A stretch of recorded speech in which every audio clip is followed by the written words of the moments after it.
अस्सलाम जी, welcome to my YouTube channel. और पिछले 4-5 दिनों से ना मैं बड़ा हैरान था। आई मीन कि पाकिस्तान एशिया कप खेल के आया है, इंडिया से 3 मैच हार के आया है, आप फाइनल नहीं जीत सके। और नॉर्मली ऐसे होता है कि जब भी आप कोई बड़ा इवेंट खेल कर आते हैं या मेगा इवेंट खेल कर आते हैं, तो आते ही कुछ एक रिएक्टिव डिसीजंस लिया जाता है। मैं हमेशा से एक बात करता हूँ कि जो हमारा क्रिकेट बोर्ड है, अनलाइक जो बड़े क्रिकेट बोर्ड जिनकी टीमें बड़ी कंसिस्टेंट हैं, ऑस्ट्रेलिया ले लें आप, साउथ अफ्रीका ले लें आप, इंग्लैंड ले लें आप, इंडिया ले लें आप, उनके मुकाबले में पाकिस्तान क्रिकेट बोर्ड प्रोएक्टिव नहीं है। पाकिस्तानी क्रिकेट बोर्ड में जो मोस्टली डिसीजन मेकिंग होती है वो रिएक्टिव होती है। प्रोएक्टिव और रिएक्टिव में फ़र्क ये होता है कि प्रोएक्टिव डिसीजन मेकिंग वो होती है कि जो आप वक़्त से पहले लेते हो अपनी क्रिकेट को बेहतर करने के लिए, लॉन्ग टर्म प्लान बनाते हो, उसमें कंटिन्यूटी देते हो और फिर जो आपका प्रोसेस होता है, वो आपका सिस्टम होता है, आप उस पे ट्रस्ट करते हो। रिएक्टिव डिसीजंस ये होते हैं कि जब आप कोई इवेंट खेल के आते हो, आपके ऊपर एक मीडिया का प्रेशर आता है, आपके ऊपर एक फैन्स का प्रेशर आता है, तो आप उस प्रेशर से जान छुड़वाने के लिए कोई ना कोई डिसीजंस लेते हो जिसको हम रिएक्टिव डिसीजंस बोलते हैं। और मैं हैरान था कि यार अभी हम एशिया कप का फाइनल हार के आए हैं और इंडिया से 3 मैच भी हार के आए हैं, तो अभी तक कोई कप्तान चेंज करने की बात नहीं हुई या कोई अनाउंसमेंट नहीं हुई या कुछ प्लेयरों को वापस लाने की बात नहीं हुई या कुछ इस तरह का। अभी ऑब्वियसली पाकिस्तान का व्हाइट बॉल स्क्वाड अनाउंस होना है अगेंस्ट साउथ अफ्रीका। लेकिन एक खबर आ चुकी है, वो ये है कि आकिब जावेद को जो पाकिस्तानी टीम के इस वक्त मोस्टली जो क्रिकेट अफेयर्स हैं वो उनको देख रहे हैं और चीफ सिलेक्टर भी हैं, उनको घर भेजा जा रहा है, उनको उनकी जॉब से फारिग किया जा रहा है और उनकी जगह चीफ सिलेक्टर सरफराज अहमद को लेके आया जा रहा है। अब मुझे एक बात समझ नहीं आती कि सरफराज अहमद के पास ऐसी कौन सी जादू की छड़ी होगी कि वो आएंगे और वो 1 या 2 महीने में पाकिस्तानी टीम को राइट ट्रैक पे डाल देंगे और पाकिस्तान की टीम एक वर्ल्ड बीटर बन जाएगी और पाकिस्तान की टीम के कोई करीब नहीं आ सकेगा। और या फिर खुदा न खास्ता हम साउथ अफ्रीका से हारे या फिर अगली कोई सीरीज हारे या फिर उससे अगली कोई सीरीज हारे, तो किस चीज की भी कोई गारंटी नहीं है कि सरफराज अहमद उसके बाद वो चीफ सेलेक्टर रहेंगे या नहीं रहेंगे। पाकिस्तान क्रिकेट बोर्ड में पाकिस्तान में मैटर नहीं करता कि आप 3 साल का कॉन्ट्रैक्ट साइन कर रहे हैं, आप 2 साल का कॉन्ट्रैक्ट साइन कर रहे हैं।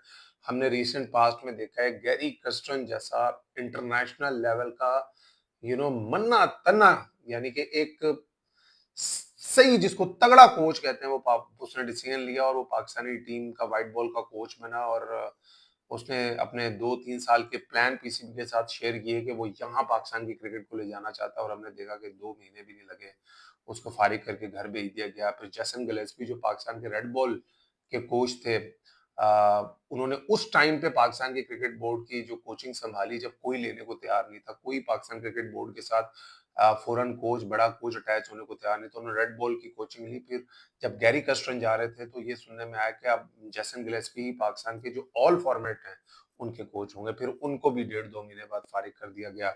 इंटरनेशनल एक फील्डिंग कोचेज आए, उनको फारिग कर दिया गया।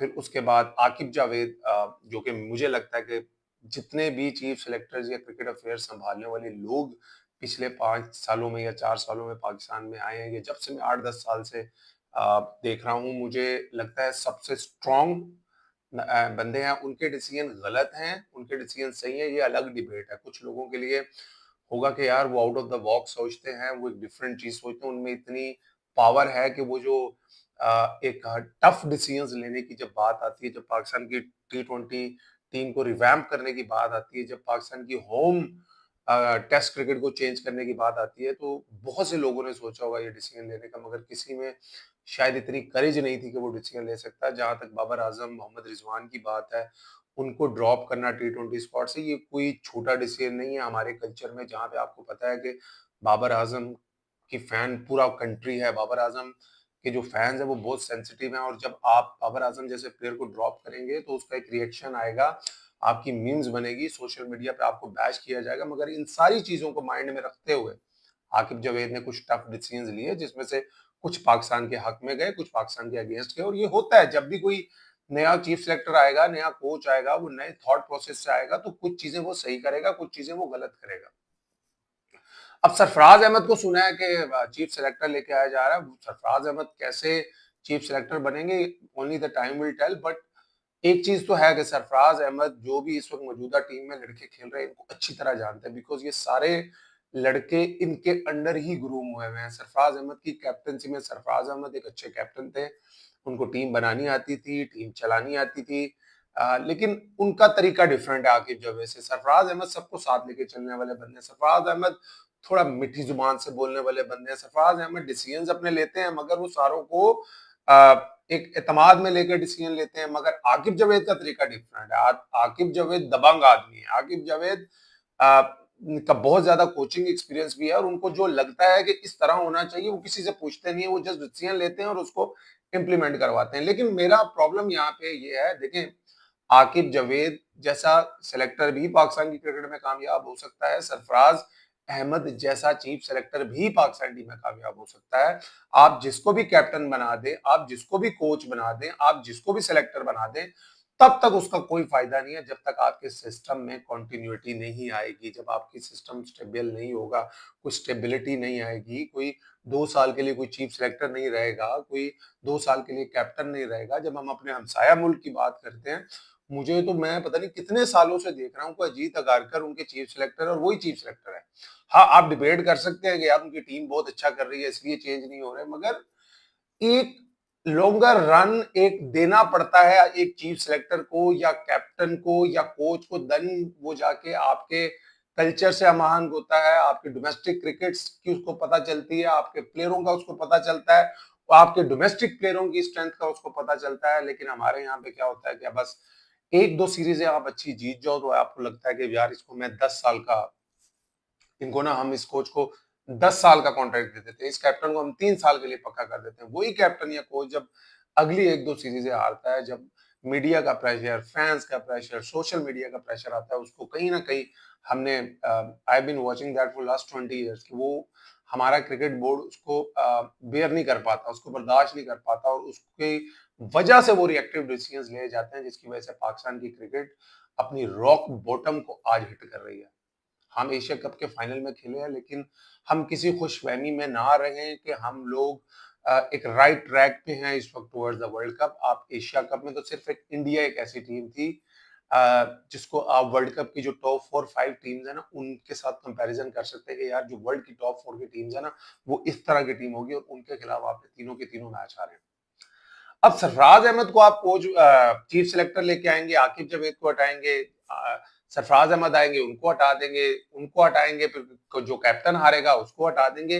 इनसे चीजें बेहतर नहीं होंगी। मेरी पाकिस्तान क्रिकेट बोर्ड से हमारे जो एक्स क्रिकेटर्स जो क्रिकेट बोर्ड में बैठे हैं, या हमारे वो एक्स लेजेंडरी प्लेयर्स जिनकी क्रिकेट बोर्ड सुनता है, वो भी ये चीज जानते हैं, बट आई डोंट नो ये चीजें इंप्लीमेंट क्यों नहीं होती, कि हम एक स्टेबल सिस्टम क्यों नहीं बना पाते। डोमेस्टिक क्रिकेट का भी एक साल 32 टीमें, एक साल 16 टीमें, एक साल 6 टीमें। इस साल आपने कहा जी फर्स्ट लास्ट ईयर आपने पता नहीं 30-32 टीमों को फर्स्ट क्लास खिला दिया। वो रीजन फर्स्ट क्लास क्रिकेट खेल रहे थे, जहां से कभी 4-4 5-5 साल बाद एक फर्स्ट क्लास प्लेयर निकलता था, तो उनको टीमें दे दी गई।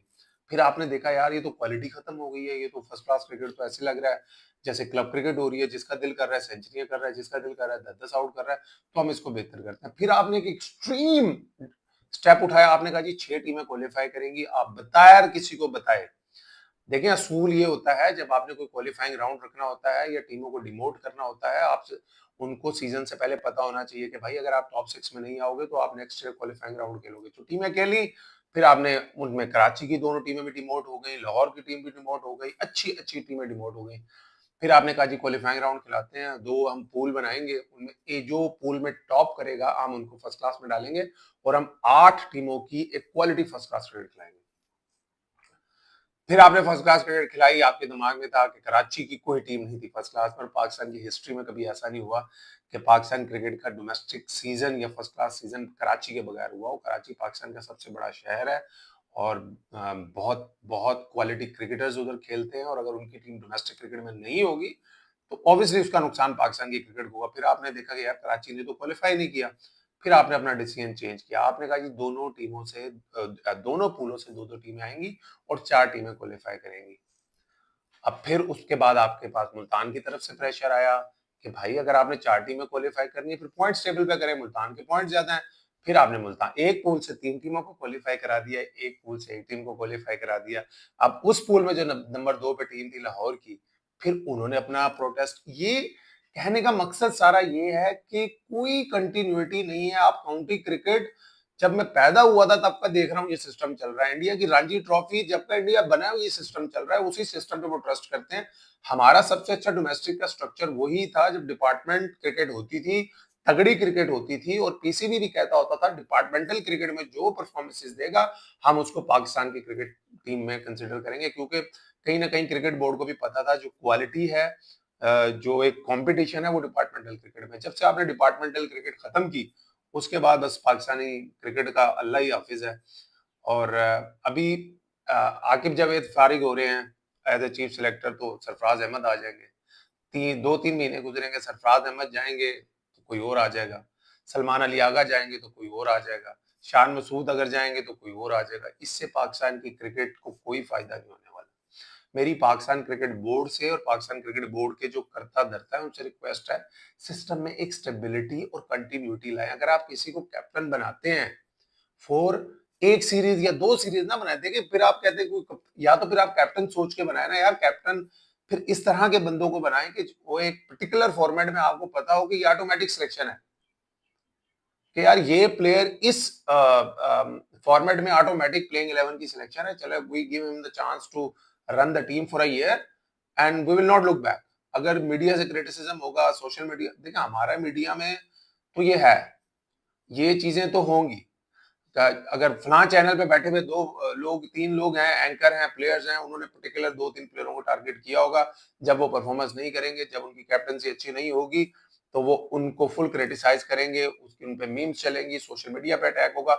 दूसरे चैनल वन में जो लोग बैठे होंगे उन्होंने और 2 पर्टिकुलर प्लेयरों को टारगेट किया होगा। तो इस तरह ऑल चैनल्स आप लगा लेंगे तो 7-8-9 प्लेयर हर वक्त रिडार में होंगे। लेकिन अगर आप उन लोगों को सुन के पाकिस्तान की क्रिकेट को चलाएंगे, अपने सिस्टम पे ट्रस्ट नहीं करेंगे, अपने प्रोसेस पे ट्रस्ट नहीं करेंगे, पाकिस्तानी क्रिकेट ऐसे ही नीचे जाती रहेगी और मुझे नहीं पता कि इससे नीचे क्या जाएगी। आकिब जावेद को अगर चीफ सेलेक्टर बनाया था या बनाया है तो let him run the team for a year और year and half.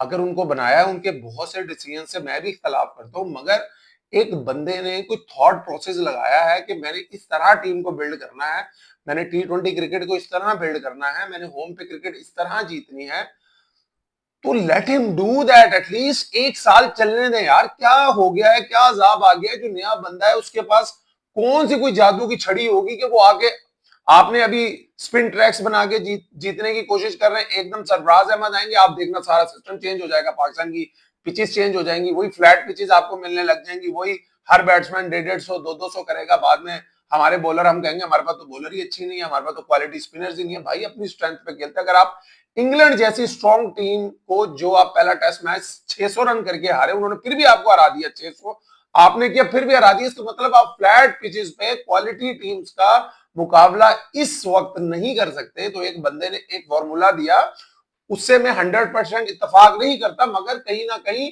Against one of the best test team in the world आपको उसका रिजल्ट मिला। तो जस्ट लेट हिम डू। एक डिसीजन उन्होंने लिया यार, रिजवान बाबर के बगैर अपनी T20 टीम को बिल्ड करके देखते हैं, तो वो जो आपको रिजल्ट है वो आपको 1-2 महीने में नहीं मिलने हैं।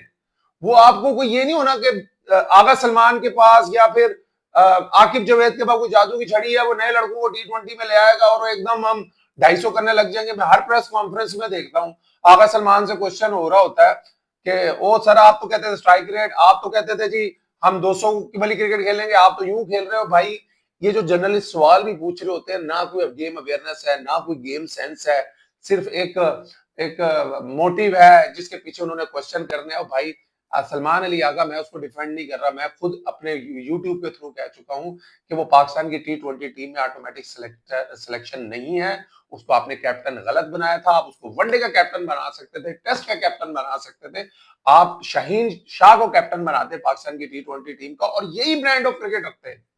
लेकिन आप फिर भी, अगर मैं उसको डिफेंड करना चाहूं तो मैं ये कह सकता हूं यार कि आगा सलमान ने अभी तक जितनी कैप्टनसी की है ना, उसमें ज्यादातर उसने फ्लोरिडा में क्रिकेट खेली है, उसने वेस्ट इंडीज में क्रिकेट खेली है, उसने बांग्लादेश में क्रिकेट खेली है, उसने दुबई में। ये सारे लो स्कोरिंग वेन्यू है। यहाँ पे 140, 45, 50 यही रन होते हैं। यहाँ पे अगर आप 200 करने जाएंगे ना, आप 70 पे आउट हो जाएंगे। वो तो कुछ दिमाग में रखें, जब मॉडर्न डे क्रिकेट की बात होती है उसका मतलब ये नहीं होता है आई जाओ तो घुमाई जाओ, आओ आई जाओ तो घुमाई, कंडीशन को रिस्पेक्ट देनी होती है। यही टीम, यही लड़के जब पाकिस्तान में खेलेंगे, जब इंग्लैंड में T20 क्रिकेट खेलेंगे, जब ये श्रीलंका में जाके खेलेंगे, जब ये उन कंट्रीज में जाके खेलेंगे जहां पे पिचेस अच्छी होती हैं, आप देखेंगे पाकिस्तानी टीम 200 भी करेगी, मगर एटलीस्ट एक सिस्टम बनाया है, एक प्रोसेस बनाया है, उस पर ट्रस्ट करें और उसको थोड़ा सा चलने दें। ऐसे नहीं हो सकता कि आपकी सब चीजें कोई जादू की छड़ी सरफराज अहमद लेके आएगा या कोई नया कप्तान बनेगा उसको बनाएंगे और चीजें ट्रैक पे चली जाएंगी। खुदा के लिए प्रोएक्टिव हो जाएं और लॉन्ग टर्म डिसीजंस लें। ये कैप्टन है, ये कोच है, ये सिलेक्टर है, ये डोमेस्टिक का स्ट्रक्चर है, यूं डोमेस्टिक क्रिकेट एक बनाए।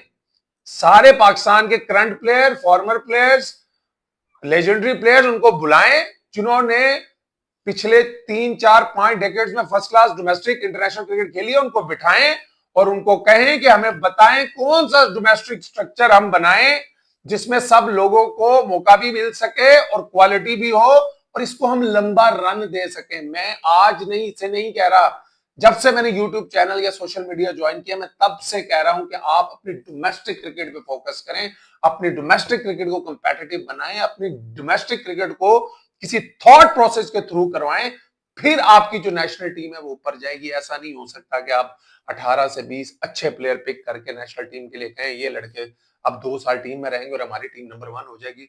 जो पीछे तैयार होने वाला कोई प्रोसेस ही नहीं है, कोई प्रोसेस ही नहीं है जहां से प्लेयर ने तैयार होकर आना है।